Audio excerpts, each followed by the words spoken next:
জয়গুরু। আমরা পবিত্র মাজার দর্শনে পবিত্র ভূমি 360 অলিয়া উলিয়ার দেশ, অলিয়া উলিয়ার আবাসস্থান পবিত্র সিলেট নগরীতে এসেছি। আর সিলেটে এসেই সর্বপ্রথম যে পবিত্র দরবারটা জিয়ারতে এসেছি তা হচ্ছে হজরত শাহজালাল রহমতুল্লাহ আলাইহের পবিত্র দরবার। এই পবিত্র দরবার শরীফ সম্পর্কে আপনারা সবাই অবগত। এই পবিত্র দরবার শরীফ সম্পর্কে এখানে এসে যতটুকু জানতে পেরেছি, হজরত শাহজালাল রহমতুল্লাহ আলাইহের রওজায় প্রাপ্ত একটা ফলকলিপি থেকে জানা যায় হজরত শাহজালাল রহমতুল্লাহ আলাইহে 32 বছর বয়সে 703 হিজরি মোতাবেক 1303 খ্রিস্টাব্দে সিলেটে আগমন করেন। হজরত শাহজালাল রহমতুল্লাহ আলাইহে 671 হিজরি 1271 খ্রিস্টাব্দে জন্মগ্রহণ করেন। তার জন্মস্থান ছিল প্রাচীন আরবের আজমের হেজাজ ভূমি তৎকালীন প্রদেশ ইয়ামেন দেশের কুনিয়া নামক শহরে। হজরত শাহজালাল রহমতুল্লাহ আলাইহে 3 মাসের শিশু বালক, ঠিক সেই সময় তার মাতা মারা যান। হজরত শাহজালাল রহমতুল্লাহ আলাইহে শিশুকালেই মাতৃহারা হন এবং হজরত শাহজালাল রহমতুল্লাহ আলাইহের বয়স যখন 5 বছর তখন তার পিতাও মারা যান। আর তার বাবার মৃত্যুর পরে তার মামা আহমদ কবির তাকে দত্তক নেন। আহমদ কবির আরবি ভাষায় কোরআন শিক্ষা, হাদিস শিক্ষা দেওয়া সহ ইসলামের সকল ধর্মীয় আচার আচরণ শিক্ষাদান করেন। পরবর্তীতে আহমদ কবির হজরত শাহজালাল রহমতুল্লাহ আলাইহিকে ইয়ামেন থেকে মক্কায় নিয়ে যান। মক্কা শহরে আহমদ কবিরের একটা আস্তানা ছিল। সেখানে অন্যান্য শিষ্যদের সাথে হজরত শাহজালাল রহমতুল্লাহ আলাইহিকে উপযুক্ত শিক্ষা দিয়ে গড়ে তোলার চেষ্টা করেন। জন্মগতভাবেই হজরত শাহজালাল রহমতুল্লাহ আলাইহি দরবেশ পরিবারেই জন্মগ্রহণ করেন। জানা যায় তার পিতা ছিলেন একজন ধর্ম অনুরাগী মুজাহিদ। ইয়ামেনে ধর্মযুদ্ধে তিনি নিহত হন এবং তার মাতার দিক দিয়েও তিনি সৈয়দ বংশের প্রখ্যাত দরবেশ সৈয়দ জালাল স্বরূপ বুখারীর দহিত্র ছিলেন। তদুপরি দরবেশ আহমদ কবির তার মামা, যাকে হজরত শাহজালালের শিক্ষাগুরু হিসাবে পাওয়া যায়, তিনি তৎকালীন একজন বিখ্যাত দরবেশ ছিলেন। আহমদ কবির যখন হজরত শাহজালাল রহমতুল্লাহ আলাইহির লালন পালনের ভার গ্রহণ করেন, সেই ছোটবেলা থেকেই তাকে দরবেশি তরিকা শিক্ষাদান করেন। হজরত শাহজালাল রহমতুল্লাহ আলাইহি দিনে দিনে তার মামার কাছে শিক্ষা দীক্ষা নিয়ে বড় হতে হতে হঠাৎ একদিন স্বপ্নযোগে ভারতবর্ষে ধর্ম প্রচারের বিষয়ে অবগত হন এবং সেই স্বপ্নের কথা তার গুরু সৈয়দ আহমদ কবিরের কাছে ব্যক্ত করেন। মামা ও গুরু সৈয়দ আহমেদ কবির তাকে জানায় এই স্বপ্নের ব্যাখ্যা দিয়ে হজরত শাহজালালকে ভারতবর্ষে যাবার পরামর্শ দেন এবং হজরত শাহজালাল রহমতুল্লাহ আলাইহি যখন যাত্রা করেন, সে যাত্রা মুহূর্তে হজরত শাহজালাল রহমতুল্লাহ আলাইহির হাতে এক মুঠো মাটি তুলে দিয়ে বলেন, যে স্থানে এই মাটির স্বাদ, গন্ধ, বর্ণ মিল হবে সেখানেই ধর্ম প্রচারের জন্য আস্তানা গড়বে।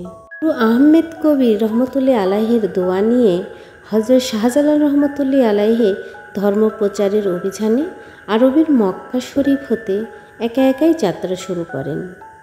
হজরত শাহজালাল মক্কা হতে বিদায়কালে যে কয়জন সঙ্গী তার সাথে যাত্রা করেন, তাদের মধ্যে প্রধান ছিলেন হাজি ইউসুফ, হাজি খলিল, হাজি দরিয়া। এভাবে দিল্লি পর্যন্ত এসে পৌঁছাতে তখন শিষ্যের সংখ্যা হয় 240 জনের মতন।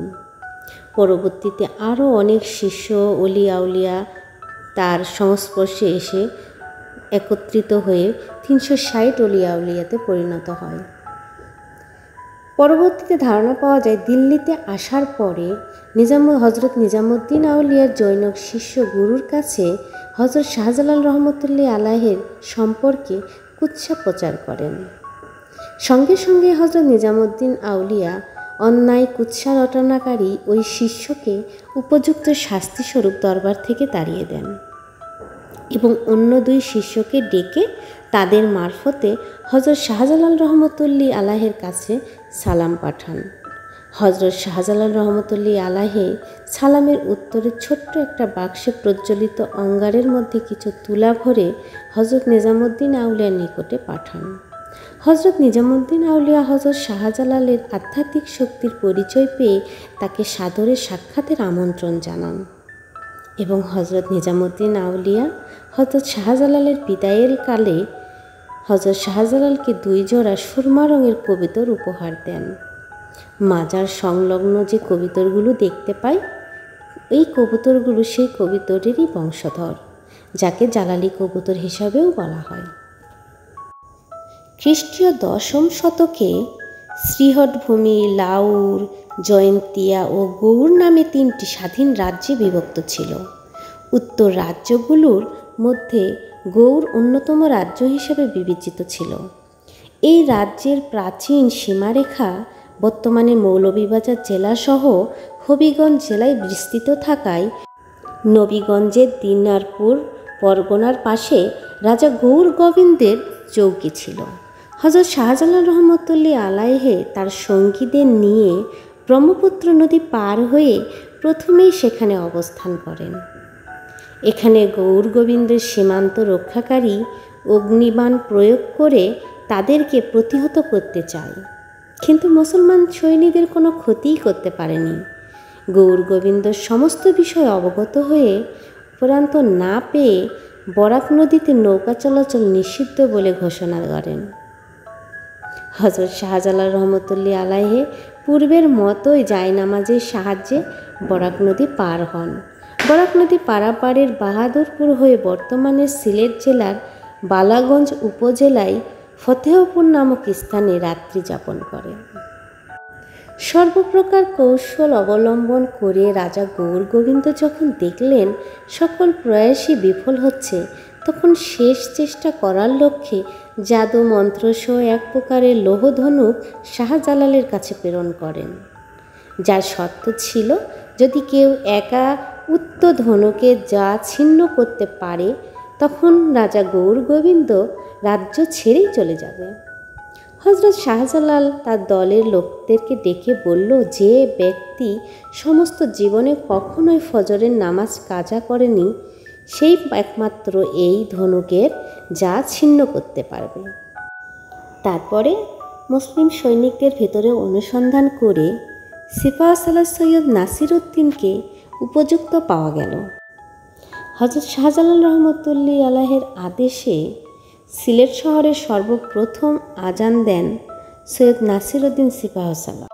সিলেট শহরের 360 আউলিয়ার আবাসস্থল, সবার কাছে যাওয়ার তেমন সৌভাগ্য হয়নি, তবু যাদের দরবারে যেতে পেরেছি চেষ্টা করব সেই ভিডিওগুলো আস্তে আস্তে দেওয়ার। আশা করি সবাই দেখবেন এবং সেখানে যাওয়ার জন্য সবাই চেষ্টা করবেন, কারণ আউলিয়াদের দরবার জিয়ারত করলে তাদের আশীর্বাদ কৃপা দৃষ্টিতে আমাদের ভিতরে যে পশুর স্বভাবগুলো আছে সেগুলো হয়তো দূর হয়ে মানব গুণে গুণান্বিত হতে পারবো, মানুষ হতে পারবো। তাই সবাই চেষ্টা করবেন পবিত্র আউলিয়ার দরবার জিয়ারত করার জন্য। সবাই ভালো থাকবেন। জয় গুরু।